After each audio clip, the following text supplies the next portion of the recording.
My parents told me not to apply to law school because I wasn't smart enough like my brother. I applied anyway. 3 years later, they showed up at my office with documents I never expected to see. Growing up, everything revolved around Tyler. He was the golden child, the one with potential, the future success story. Private SAT tutors every weekend, college campus tours across 3 states, a brand new MacBook Pro for his high school graduation. The works? Me. I got Dad's old desktop computer that crashed every 20 minutes and made a grinding noise like it was dying.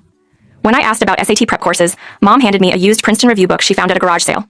When I needed help with application fees, Dad said, "You'll figure it out. That's what builds character." Tyler got into a decent state school for business. Not Harvard, not even close, but you'd think he'd won a Nobel Prize based on Mom's reaction. She threw him a graduation party with catered sandwiches, a sheet cake from the fancy bakery, and invited 40 people, posted about it nonstop on Facebook. I got into a mid-tier law school, paid my own application fees with money from my grocery store job. When I told my parents, Dad barely looked up from his newspaper. "Law school is a gamble," he said. "Don't expect us to bail you out when you can't find work afterward. Most lawyers end up miserable anyway." Mom nodded. "Maybe you should think about something more realistic. Tyler says there's good money in real estate sales." I went anyway. Took out every loan I qualified for. Worked campus security overnight. The shift nobody wanted. 11 p.m. to 7 a.m., 3 nights a week. I'd studied during the quiet hours, propping my textbooks against the security desk, reviewing case law while monitoring empty hallways. I survived on ramen, black coffee, and spite.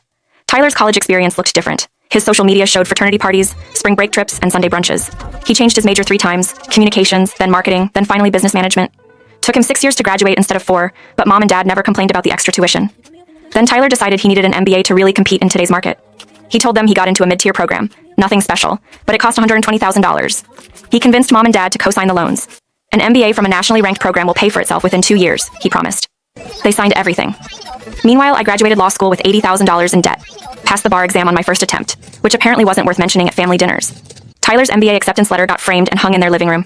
My bar exam results, got a text that said, "Good job." I landed a position at a mid-sized corporate law firm. Nothing glamorous. I'm not arguing Supreme Court cases or representing celebrities. I review contracts, handle compliance issues, draft agreements. It's stable. It pays well, and I'm good at it.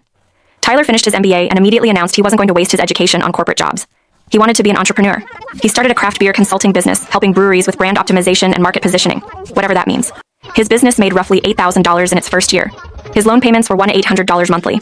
I lived in a small apartment and put every spare dollar toward my loans. No vacations, no new car, no fancy dinners, just payments over and over.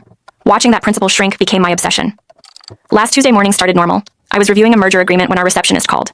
"Your parents are here to see you." My stomach dropped. They'd never visited my office. Not once in 3 years. They were waiting in the lobby. Mom clutched a manila folder against her chest. Dad stared at the floor. Neither looked happy to be there. "We need to talk," Mom said. We went to a conference room.